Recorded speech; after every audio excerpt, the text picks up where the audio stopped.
Good morning, friends, and welcome to a Hasty Podcast. I'm your fraud, Weston Hasty. That's right. I'm a big fat fraud. Yeah. And you don't know why yet. Because it's an audio podcast, so you can't see nothing. You can't see what's changed, what's different about me. Maybe you can hear it. You can probably hear it in my voice, actually, now that I think about it. I am not...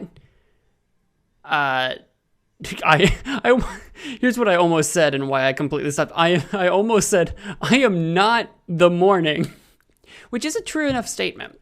It is true enough. I am not the morning, but it rather than it is not the morning. I say good morning because this will still release in the morning for you to listen to and enjoy, but it is not the morning. It is Weston in the evening because once again, I have some bad news, ladies and gentlemen. Once again, Morning Brain has won the day. Morning Brain beat me today. It beat me. I didn't record this in the morning. Morning Brain convinced me in my zombie-like state that, nah, man, look. We don't have to record this in the morning. If you upload it in the morning, no one has to know. No one has to know that you slept through a few extra minutes and didn't record the podcast before going off to work. No one has to know. You don't have to tell anybody. I won't tell anybody. That's what Morning Brain said. And for some reason, that's what happened. So it is the evening, but I still needed to record this. Part of me... Again, this is the part of me that was just kind of thinking about it later. This was not necessarily morning brain thinking, but part of me was like, look, if I miss a day, it's not the end of the world. But then I started thinking about it, and I thought to myself, there's no real excuse to miss a day. Really? I mean, not really. Unless something happens at some point in time that like physically makes me incapable of recording for a single half-hour session on a day to prepare for the next. Unless something physically prevents me from doing that, there really is no excuse. So I decided to sit down, even though it's far later. It's approximately 12 whole hours later than I would normally have been recording this podcast. Now, I don't know if any of you care. But maybe on some level, this is relatable. Maybe on some level, you can relate to the procrastination of it all. I don't know. I've always struggled with procrastination because I'm not going to say I flourish under pressures of time constraints. That is a very typical, in my experience, that is a very typical procrastinator's excuse. Oh, I do better under pressure. You know, I get the best work done when I don't have a lot of time and I'm under pressure to do well. It's nonsense. It's bullcrap. It's nonsense. It's not true. You don't do better. It's just that you've likely never put into the time of doing a project like if you have the time to do a project, you've never spent that time to do a project. Either you've hurried it early to get it done early so you don't have to deal with it later, but you still rushed it, or you've procrastinated it until the very end and you have to rush it. One way or the other, the very typical, oh, I perform better under pressure response, in my experience, is always based on false precedent. Precedent? Is that what I'm looking for? Maybe. The entire idea that you perform better under that level of pressure of a deadline looming in front of your face. I don't know. I don't believe in it. I'm not saying that deadlines, period, are pointless or unnecessary, or that working under some level of pressure doesn't bring out the best in your work, because there is the exact opposite of what I've been kind of talking about. If you believe that perhaps if you have no time restraints, you'll basically never finish your project or never get around to your project or not put in quality time working on your project. You need some kind of deadline to work towards to get your project out at a relatively good amount of time. I think some people benefit from some kind of deadline existing. That's not what I'm talking about. And I'm not going to speak for everybody for that, but that's not what I'm talking about. I'm talking about the whole, oh yeah, I want a deadline so that I can wait moments before the end of the deadline to get my project done. Whether that goes for school or life projects. Again, my podcast is a self-imposed deadline. Ideally, right, this is what I've kind of committed myself to in this experiment. And truly, I mean, there's no one holding myself to this except myself. No one's holding me to this but myself. My sort of self-imposed deadline is that I need to put a podcast out every morning, 6 a.m. Eastern. For anyone listening to this around the world, 6 a.m. Eastern time is when I release this on Anchor. I'm not entirely sure if it drops everywhere else at the same time. I'll be honest with you. The different platforms where I am available right now are just being handled by Anchor, so they publish all that for me. Down the road, if I start publishing to platforms that Anchor doesn't publish to, then of course that I will manually do that. But for sure, where I upload is to Anchor, and it drops on anchor.fm/Hasty Podcast. 6 a.m. every morning. That's kind of my self-imposed deadline, right? Now, ideally, and we've talked about this, ideally, I do my project in the morning, and then I have all friggin' day to have this podcast ready for the next morning. That's the idea. You all know good ideas. You all know good planning. Are you a procrastinator? Are you not a procrastinator? I'd love to hear your tale, especially if you're not a procrastinator. I would love to hear your point of view. If you're someone who doesn't understand procrastinating, I would love to learn from you because I'm a procrastinator. It's a problem. It is a major problem in the sense that truly, I don't think I perform my best work under pressure, but honestly, the best work I've made is often under that pressure of procrastination because it's so hard to convince myself to do anything otherwise. Always having that stress of having to hurry and rush through things. I would like to break that one day. One day I would like to break that. And I think it's going to take some serious dedication and willpower to do that. But, every day is a new struggle. Where was I going with this? I had a thought, and then I walked away from it for a moment. I walked away from this thought, but you didn't realize that this was going to be topic number 1, did you? That we were going to just talk about procrastinating projects and how I have procrastinated this project. This podcast, this thing that I do. It's so easy. It's so easy to do. It's not like I do a tremendous deal of research before doing it. Maybe you can relate to this. This is why I'm talking about this. We need to talk about this. This is our little powwow. This is us talking one-on-one. We need to do better. You and me.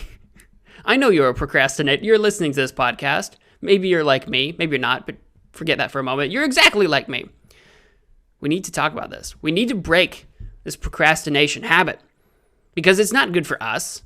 It's not good for other people that we do things for. It's not benefiting anybody to be procrastinators.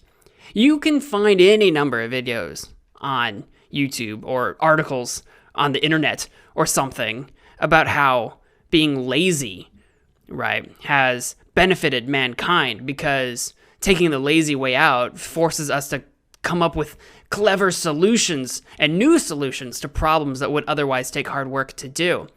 But that's only telling part of the story. It's not lazy to invent new solutions to existing problems. That's not laziness, right? Being lazy will not solve that problem for you. No.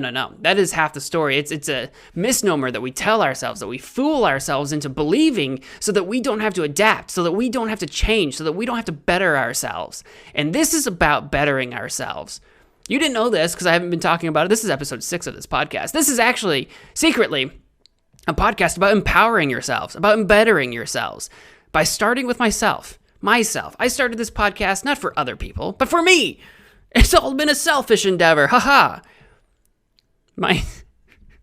You can already tell that there's a difference between Weston in the morning versus Weston in the evening, right? You can already tell. This podcast has been a selfish endeavor to improve myself. I've said so from basically the beginning that one of the core reasons of making this podcast is to create a better morning routine, a better morning habit for myself. And of course, so far I'm failing to do that because morning brain and the rest of me knows that I can procrastinate this project until the very last moment and get it done. And it will be just about as effective or maybe just as beneficial or interesting or just as quality as it would have been if I had given myself more time to do it. But we want to break that. We want to embetter ourselves. It's not just about slapping some piece of work out into the world and just saying, here, I did the thing. I did it by the deadline. Now reward me. Life doesn't work that way. No one's going to sit down and say, well, by golly, Weston, you did get this podcast done in time, and that's all I asked of you. Here, have a cookie. No, it's not about that. It's not about that. Maybe this episode will do phenomenally well and somehow have like 1 trillion downloads or something like that, but that doesn't justify the act of procrastinating to finish this episode, to make it, to make it a reality. No, that doesn't justify it. No number of views or success or whatever could happen to I don't even know. I'm not a podcaster by trade. This is new and I'm amateur. I don't know how you measure the success of a singular podcast episode. I do not know. But if the core tenet of running this podcast from the beginning was to learn to not procrastinate, to be productive, to be a better person, and to have that morning routine that doesn't involve me sleeping in and waiting to the very last moment to rush out the door. If that was the core tenet of this podcast, just slapping out an episode of a podcast does not serve that core tenet. And knowing that tells me that I have been a failure today. And I'll probably fail many, many times over and over again, because it's not about succeeding every time. It's about working toward your ultimate success of change, of changing yourself for the better. And that's what we strive to do here on this podcast. And by we, I mean me, and by me, I mean the royal we. Because if kings and royalty of ancient times can call themselves we, by God, we can. And by we, I mean you and me, you and I. We can call ourselves we, because we're just as important as anyone else. And that is not supposed to be narcissistic. It matters that we, and by we, I mean you and I, work towards embettering ourselves because we deserve it. For ourselves, not for anyone else. We deserve to be better people for ourselves, and to work and strive to that end. It will not be easy. No one said it would. It will not be easy to do that. It will take work. This is why being lazy will not invent us a new solution to this problem. That's why procrastinating our projects will not be the solution that we're looking for. It's about getting out there and doing the thing, about creating the thing that we want to create and doing it for the reasons that we want to do it. Not for other people, not to make appearances. That's not what this is about. It's about ourselves. And I hope that in whatever project you are working on, whatever you've got going for yourself, whatever it could be, I don't know, I hope you have some creative outlet, and I hope that you can use it to make yourself better. Not that you're just doing it to turn the wheels, not that you're doing it just to waste your time. Because there's nothing wrong with how you choose to spend your time, but I hope in the time that you're spending it to make yourself better somehow. It doesn't have to be in the art of creation. Maybe you read books, maybe you watch movies, maybe you play video games. You're not really creating anything, but you're experiencing stories and narrative, and I hope that those experiences lead to you having conversations with other people about the wider picture, the bigger picture, the wider world, indeed. And those conversations, one little conversation at a time, changing the world for the better, understanding and experiencing other people's perspectives. You don't have to be a creator to do that, to hold conversations, to speak to one another. You don't have to be a creator to do that. But if you are creating things, I hope you're doing it for reasons beyond just the mere action itself, the tactile, pleasurable sensation, that you can share those things and embetter not just the world or society, but yourself. Because if you can improve yourself, that's enough. That's enough to improve the world, starting with just one person, yourself, and that's very important. You're listening to a Hasty Podcast. I'm going to sip from my beverage.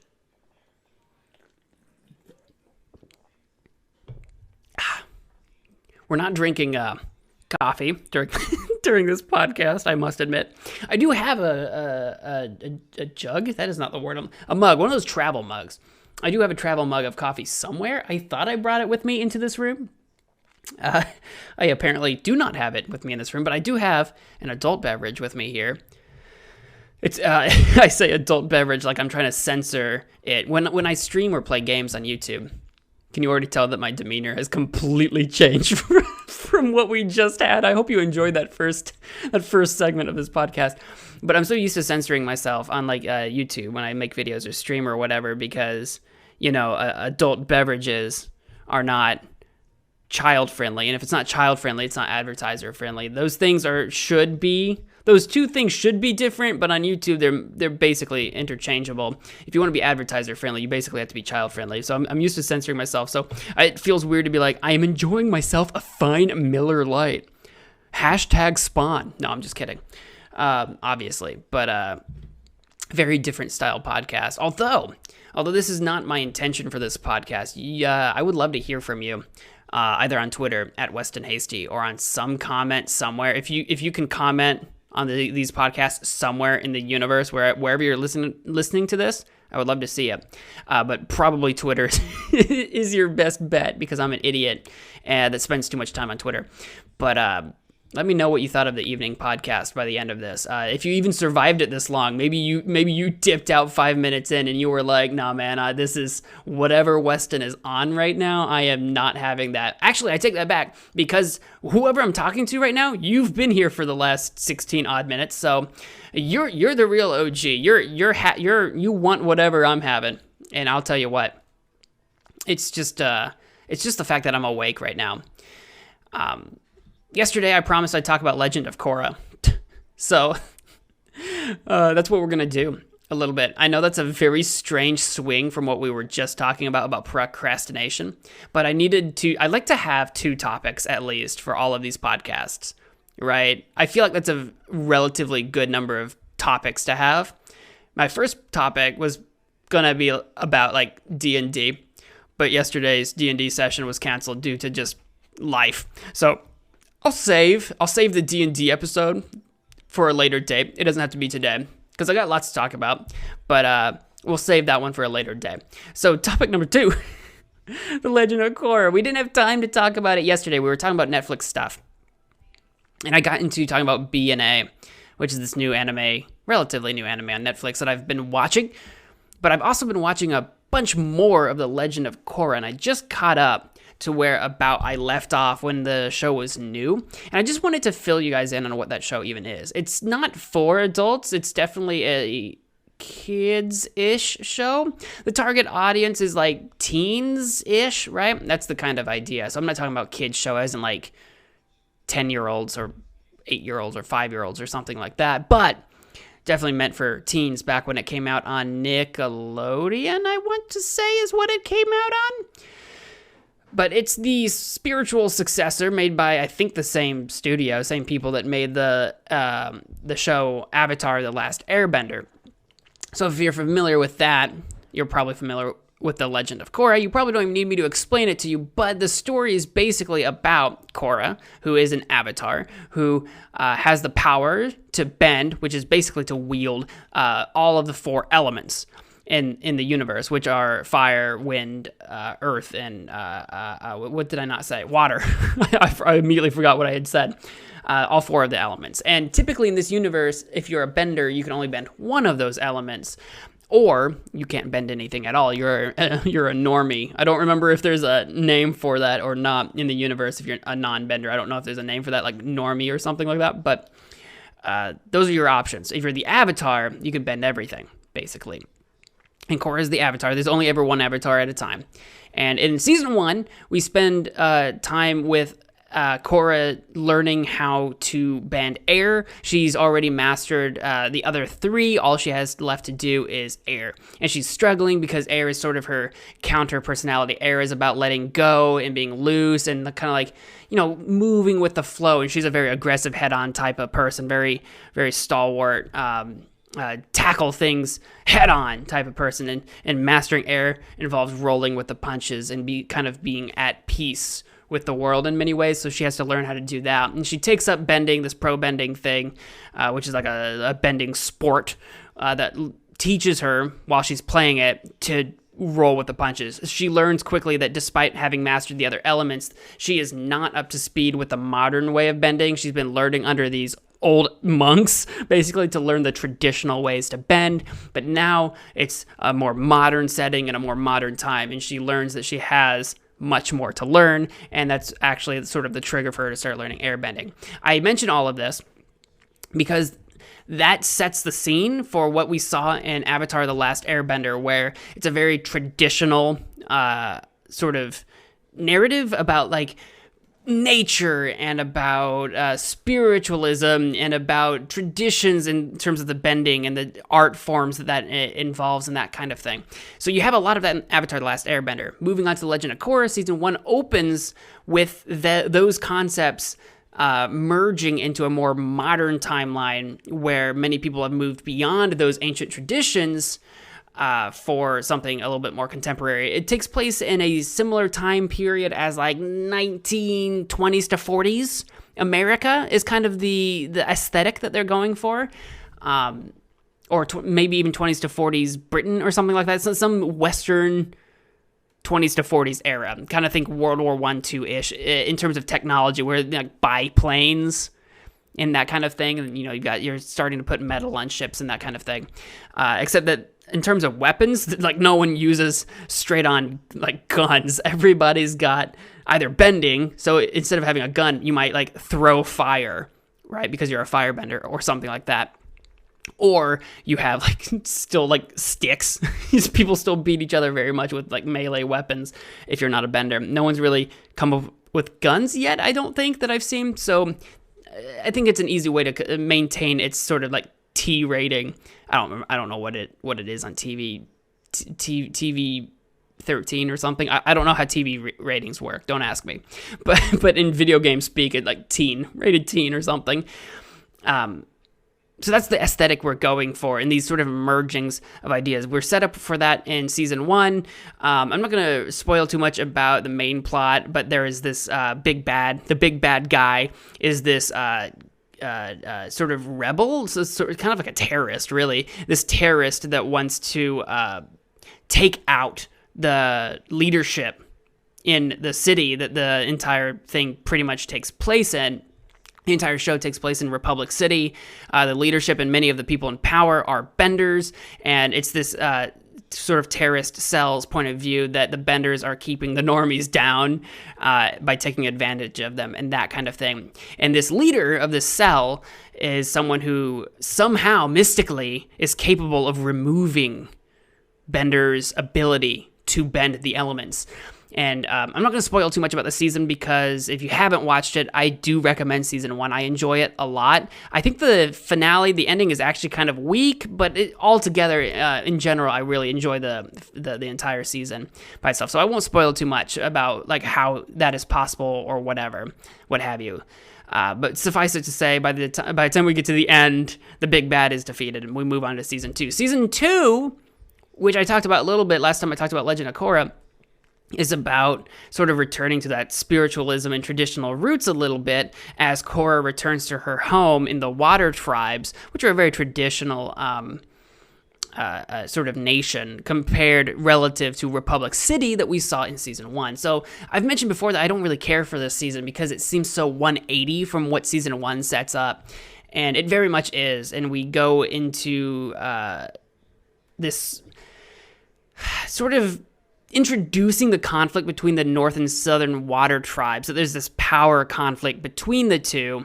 The North effectively saying that the South has lost sight of their ancient spiritual traditions, and that's why the South has been suffering all these sort of bad things that have been happening lately, these mysterious bad things that are maybe related to evil spirits or something like that, right? And the North comes in as their protectors to like sort of save the day. You find out later that there are ulterior motives to what the Northern tribes are doing, and then conflict ensues. But the major focal point that you're going to spend a lot of time in season 2 in is the spirit realm and everything to do with spirits in the universe of The Legend of Korra.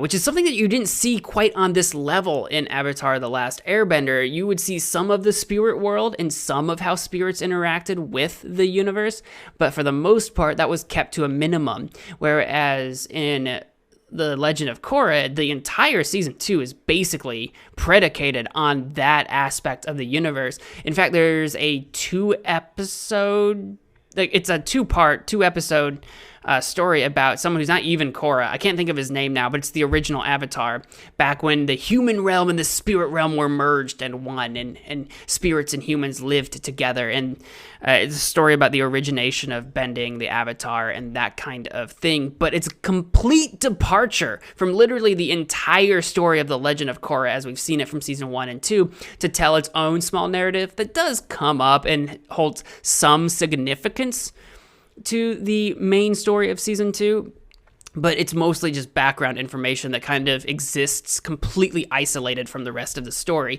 such that like it's not even presented as like a flashback in between scenes of Korra or whatever. It's literally 2 episodes of this entirely different story that takes place long at the beginning of time in this universe, which is, again, such a 180 from what you expect from season 1, which is why I didn't enjoy season 2 nearly as much, because I just wanted a lot more of what we saw in season 1, because I liked season 1. And then by the time you get to the end of season 2, just to wrap things up and skip a lot of plot. There's a lot of plot I'm skipping, because again, I'm not going to spoil it, but basically we come to the point where Korra is faced with this decision to make, where because of a series of events, the spirit realm has now merged once again with the human realm. On some level, humans and spirits can travel between the 2 realms. And Korra has this choice to make. Does she close that gate and separate the 2 realms once again, or does she leave it open so that people can become in tune and in touch once again with the spirits and their traditions? And it's sort of this kind of like coming together with your sort of spirituality story. And she chooses to leave the gate open, and that's the spoiler to that, I guess. It comes out of left field when you watch. So, like, as far as spoilers go, it's a very minor spoiler, especially for a show this old, because that's going to be the entire setup for season 3, is that choice, leaving that gate open, is how we end season 2. We're going to begin season 3 with the repercussions of that choice and how that affects the universe at play. And that is what I'm walking into moving forward. I have not watched season 3. I think I've seen part of the first episode of it, but it was so long ago I don't remember anything about it. So I'm walking into season 3 blind from here on out, and we will talk about that occasionally on the podcast, my experiences with season 3. That was my very abridged rush through the first 2 seasons of The Legend of Korra. Obviously, I'm enjoying the show all the same. It's not really intended for adults, but if you want any of that sort of... When did that come out? Like 2010s. I'm not entirely sure. It might have been 2012 or 14 or something like that.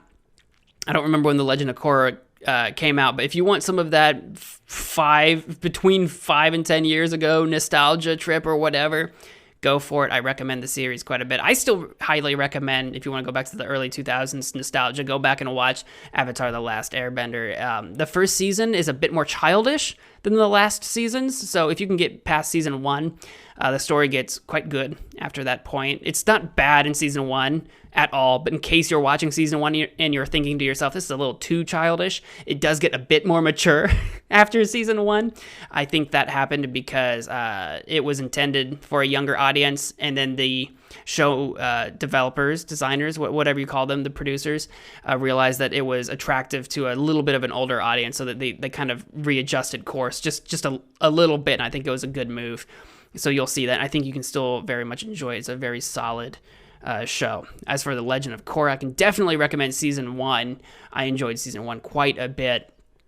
It's actually quite tense. It's a departure in maturity from the Avatar: The Last Airbender. And by departure, I just mean it's kind of designed to be more mature. Aang, which is the Avatar in Avatar: The Last Airbender, he's like a 12-year-old kid or something, 11 or something like that. He's like a 12-year-old kid in Avatar: The Last Airbender, whereas Korra is like, I don't know, a mid-teens something. So you've got some teenage angst kind of. There's just a little extra level of maturity where she's at the cusp of thinking like an adult that I think you can kind of enjoy and maybe relate to on some level, a little more so than Avatar: The Last Airbender. Maybe you'll enjoy it more. but I definitely recommend them both, even though season 2 with Legend of Korra is quite a departure from the main story. I'm curious to see how season 3 goes. I was curious back when it was new, and I just never kept up with the show. I'm curious to see where that goes with the whole spiritualism that they've now introduced. All right. That's it. That's it for me. Thank you all so much for listening to a Hasty Podcast. You've been listening to a Hasty Podcast. I'm your host, Weston Hasty. You can find me at my website, westonhasty.com, where I list all the things that I do on the internet. The website is functional. It's more like a landing page rather than a website that you really interact with. It's really a landing page for all those things that I do. But you can go there and you can find my podcast and you can find all the other YouTube or actually, I don't think my Twitch is up there, but my poetry blog, all my stuff is there. You can go there. If you want to know more about this podcast, you can listen to it on Anchor or find links to the other places you can find this podcast on my Anchor page. Go to anchor.fm/Hasty Podcast. There's no A, just Hasty Podcast. There's an A in Hasty. I just mean there's no A Hasty Podcast. It's just Hasty Podcast. I can't decide if that was a good move or not. It's not too late. I can still change it to /A Hasty Podcast. I just didn't think the A was necessary. You know what I mean? I didn't think it was necessary. So check those things out. Thank you all so much for listening. I noticed while editing one of my previous episodes that I said thank you for watching. I'm very used to that on my YouTube side of things. But thank you all so much for listening to the podcast. And we'll see you tomorrow. All right, I'm out of here. Bye.